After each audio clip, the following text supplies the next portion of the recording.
Every person on the planet is one decision from destroying their life. What causes us to make poor decisions and fall short of our goals? We become distracted. You're listening to Dr. Matt Harris from Franklin, Tennessee, and our hope is to help you become more aware of the distractions of life so that you can live the life of your dreams. According to the CDC, each day 9 people are killed and more than 1,000 are injured from distracted drivers. So that means people are driving down the road, something distracts them. They get a text message, something is said to them, they see something off in the distance, they get distracted, and because of that momentary distraction, there's loss of life and sometimes permanent bodily injury. Now, this is important for us to realize because this is not just true about auto accidents.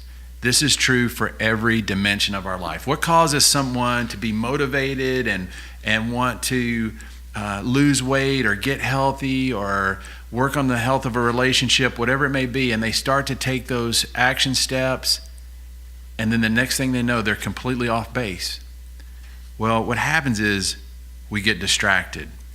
And distractions will literally destroy our life. They will not only destroy our life, but they can even cause us from reaching, the life we are intended to have or reaching our full potential. So when we talk about distractions come in 2 forms. They come through our burdens, which we all recognize. Something bad happens. We're trying to take action. We're wanting to save money. We're wanting to work on financial independence, and we find out we're getting laid off from our job. It becomes a distraction. It becomes an obstacle. We recognize the difficulties and the hardships, and I often describe part of our humanness is we default to our weaknesses. If Oreo cookies are a weakness in our life and life happens, what do we tend to default to? Oreo cookies, right? The obstacles of life become a distraction, and then we'll resort to those things that really have a destructive pattern in our life and not taking us where we really want to go.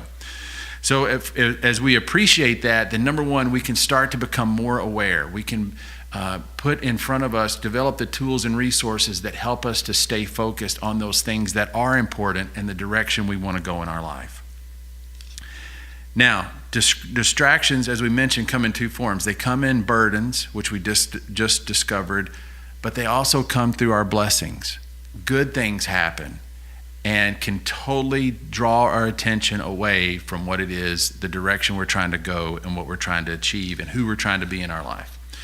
So to really appreciate the distractions of our life, we need to look at the type of decisions that we make that can, we talk about every person on the planet. This is why it's so important that we not judge people or judge where people are at in their life, is because literally each person, each and every one of us is one decision away from destroying our life. One decision. And I used to say that we were one bad decision away from destroying our life. And we're going to talk about that. There are the consequences of bad decisions, but sometimes we make decisions that from all the information that we have and everything that we are, it seems like the direction we should be going, and things do not develop the way that they should or the way that we anticipated. Actually, they go 180 degrees in the opposite direction. And then we have to decide, what do we do then? What decisions do we make then? So there are really 4 types of decisions. Number one, there are just those bad decisions. And we've all made them, just dumb things that we do. We say something dumb, we do something dumb, we default to, as I mentioned, part of our humanness, we default to our weaknesses. We default to those activities or relationships or whatever that are only destructive for our life. They provide no benefit, only difficulty, hardship, and pain. Why do we do that? Well, I think there are 4 underlying causes of those just dumb decisions. And I learned this was something that when I lived in Atlanta, I went to First Baptist Atlanta, and there was the pastor there I always saw him more like my grandfather, just somebody just giving me wisdom, right, and practical things for life. And a gentleman by the name of Dr. Charles Stanley, and he always talked about remembering the word HALT.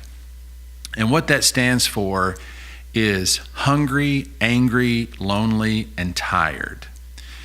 And he described that these are all states that become distractions for us, basically.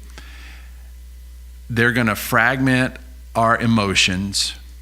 They're going to divide our mind, and they're going to lead to those destructive decisions. If you allow yourself to get too hungry, guess what? You're not going to make good decisions. If you're too lonely, do you think you're going to make healthy choices about relationships or people you spend time with? Or it's not going to happen. None of us want to be lonely. So we have to learn our strategies to, if that's a weaker area for us, that's something we have to become aware of so that we don't become distracted, and we can develop those resources in our life to keep us from becoming too lonely. Going back to too hungry, I learned for myself, if I let myself, as long as I stay ahead of the hunger curve as far as my personal health, I do okay. I can manage what I eat pretty well. But if I allow myself to get too hungry, well, I don't want a protein bar. I want a pizza, and I want the whole pizza. Right? It's not going to be a healthy decision for me. The big one, so we talked about hungry, angry. If we allow ourselves to get too angry, and that's where bitterness and resentment and frustration and all those types of things live, nothing good is going to come from that. Well, we have to recognize the seeds of those emotions and what trigger those, and also if they're underlying there, what do we do to overcome that? Because otherwise it's going to be a constant distraction for us, and it's going to lead to poor decisions. One of the biggest obstacles for me, tired. I learned a long time ago that fatigue is not a healthy state. When I was in college, we had a coach, Coach Scott Edgar, and his goal for us was for us to be in such great shape that the games were easy. And he would say, boys, fatigue will make a punk out of you. And what he was trying to teach us is that when you get tired, you're going to make poor decisions. You're going to take bad shots. You're going to turn the ball over. You're not going to position yourself for success. You're not going to position yourself to win. You're going to position yourself for defeat. And I didn't understand that's what he was teaching me at the time, but as I grew older and as I took on responsibilities and I started having different dimensions of my life, having work and family and all these different things, well, I learned that when I get tired, I go from giving out of all I've got to all I've got left. And that's a very dangerous place. And some of these things on future, each of these things that we're talking about today are individual programs in of themselves that we can dissect and break down. That's the goal of this. Today is just for us to get an overview of how distractions in our life play such an important role in the decisions of our life, and the decisions of our life are going to produce the realities of our life. And when the realities don't match up to our expectations, well, guess what? Then that becomes a distraction. Okay, and that, again, these are things that we'll break down even further. So when we talk about number one, just bad, dumb decisions, a key component of that are when we're too hungry, we're too angry, we're too lonely, or too tired. Now, the next dimension is poor decisions. Not bad decisions, poor decisions. So first we talked about bad, dumb decisions. They come from those states of, or core foundational components of those types of decisions can be related to being too hungry, too angry, too lonely, too tired, and we have to become aware of those distractions and how they'll impact us. The second type of decision are just poor decisions. They're not bad decisions. They're not dumb decisions. They're just decisions that really don't benefit us, or that over the long term can have a negative impact on our life. Some of our dumb, bad decisions, that impact is immediately, right? Poor decisions, the result of that may be long term. And the deception with poor decisions are our justifications and our rationalizations. That's one of my weaknesses. I've learned that I can justify or rationalize pretty much any decision I want to make. So being aware of that, sometimes I have to take a step back and really look at what I'm doing, what I'm saying, what I'm wanting to build. It even may be as simple as a hobby or some kind of social engagement that may seem great, but I'm really just trying to rationalize a poor, destructive behavior over the long term. And those poor decisions also position us to where eventually we'll make those bad, dumb decisions. So that's where we want to be aware of the distractions of those justifications and rationalizations and ways that we will basically lie to ourselves. Now, the third type of decision are good decisions that produce an undesired result. So we think we're making the right decision. We think we're headed in the right direction. We're trying to do things the right way, but things don't work out the way that we intended. And sometimes these can be things that are our own fault. We may not have really had the research or the resources that we needed to. But other times, sometimes life just happens. And things happen that are unexpected. There have been times when, I've thought we've had great ideas and something to take on or an expansion, and there'll be a downturn in the economy or something happened that wasn't expected. Guess what? That's life. What do we do with it? I see sometimes some of these great athletes, they spend their whole life investing and working and developing and positioning themselves. And they sign that big contract or they sign on with that university and everything falls apart. Nothing that they thought that they spent their whole life as a dream developed the way that they anticipated. Okay? And so that's where, when things don't work out, or even when we make dumb decisions and we're seeing the consequences, or we make good decisions, but the result is not what we expected. Now we have to decide, what do we do from there? Are we destroyed by the moment? Are we destroyed by the circumstances of today? Or have we developed the mental skills and resources that now we're going to take those obstacles and do everything we can to reposition ourselves and use those not as failures but as lessons? I used to live in fear of failure. Fear of failure. So much so that I was afraid to take any chances. And it's paralyzing. And once I realized these aren't things that you conceptually understand and then instantly you do it. You have to remind yourself of this anytime a decision comes up, or recognize that fear when that fear rises up in you, and say no to it. Literally, say no to it and say, okay, what do I need to do here? How can I turn this situation around? How can I not let this become a distraction from, and instead of seeing this as a failure, what can I learn from this? So not only can I help myself going forward, but I can use this as a lesson to help others going through the same kind of challenges. Then probably one of the most deceptive, one of the types of decisions that can create the most deceptive distractions are good decisions that produce the desired result. So we make a good decision. We see everything coming together. We're achieving our goals. We're accomplishing. That can be just as devastating of a distraction. We can get distracted by the blessings of life and lose sight of the other dimensions. A great example of this is having a child. Having a child is one of the greatest things that many of us may get to experience. But at the same time, your whole focus, your whole world can shift onto that child.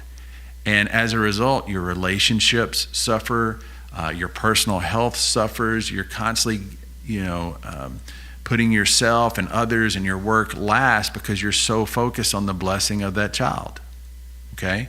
And there are many other examples. You start out a business and you're now financially it takes off and you're able to build the home of your dreams, and you get more focused on building the home, building the house, instead of building the heart of the home of the people that are inside of it. And now that home becomes distracted and fragmented, and now it's a beautiful house, but nobody even wants to go in it.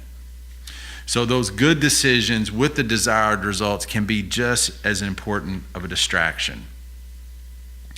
So how do we avoid these distractions? Number one, becoming aware of them. Two, and I think this, I'm not a preacher, but I think one of the big keys is having a foundation that is based on something greater than yourself. And how I try to break this down with my kids, if you were to meet my kids and you ask my kids the Harris House rule, the first thing they'll tell you is that crying is okay, whining is not. If somebody hurts you, if somebody hurts your feelings, if you fall, if you injure yourself, it's okay to cry, right? If you lose something important to you, it's okay to cry. But we're not going to whine about what kind of shoes we're going to wear or what clothes we're going to wear, or because we didn't get a bike like Timmy got, or we're not going to whine about those things. So we have to be aware when life happens, or we make bad decisions, or we make good decisions that just didn't work out like we thought they would. We have a choice. We can cry about it for the moment and move on, or we can whine about it and just continue to make bad decision, and use that as a crutch and a distraction for the rest of our life. The other thing is, my oldest son, he's big into sports and he loves sports, and I'll reference sports a lot because I think sports are a great training ground for life. But there are a couple of things that are important lessons that I felt like I got from sports. And number one is, the most important thing you train is your mind. And you and I, that's why we're going through these things here, is we have to train our mind to be prepared. When we're going to step out, we're going to try to do something new. We're going to try to do something great. Guess what? The obstacles will come. The distractions will come. That's why it's important for us to develop the resources and the attitude to be prepared for them. Okay? So number one, we train our mind. And number two, either we control our emotions or our emotions will control us. One of the simplest examples of this is, and we're all guilty of this, we can be grumpy with our family or the people around us, and someone else walked through that door, or a call from someone we expect is important, and now all of a sudden our whole attitude and countenance, everything changes, right? My point of that is, we can control our emotions. We think we can't, but we can. And so either we control those emotions or our emotions control us. So to wrap this up, the distractions of life, okay, they rob us of who we were created to be. They cause us to make bad decisions. And an ultimate root, and this will be a showing of itself, it often begins with fear. So sometimes, whenever we're distracted, we literally have to say no to fear. And we have to keep pressing on. As we wrap up this first episode, I want to thank Saints Alive for doing our production, and Justin Owens. He does a great job. He's very creative. And if you know Justin is a very talented musician. And a few years ago, right as we were going through a big change in life, times that were hard and difficult and uncertain, filled with a lot of lessons that we'll go through, Justin wrote a song, and it's one of my favorite. And so this is what I want us to close out with, and it's called Pressing On. And so when you hear this song, realize that when you become distracted, you become fragmented, you become tired, we want to press on. Train your mind, control your emotions, say no to fear, and keep pressing on. Thank you for joining us. Figure out what's working, that's where you put your hands.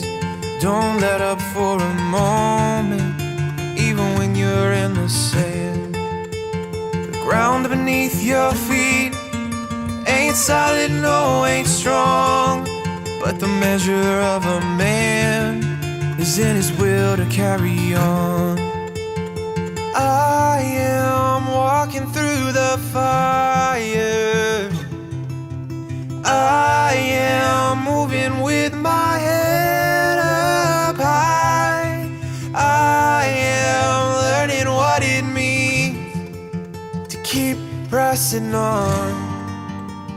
I'll keep pressing on. The grass is always greener on the other side, but the things that bring you there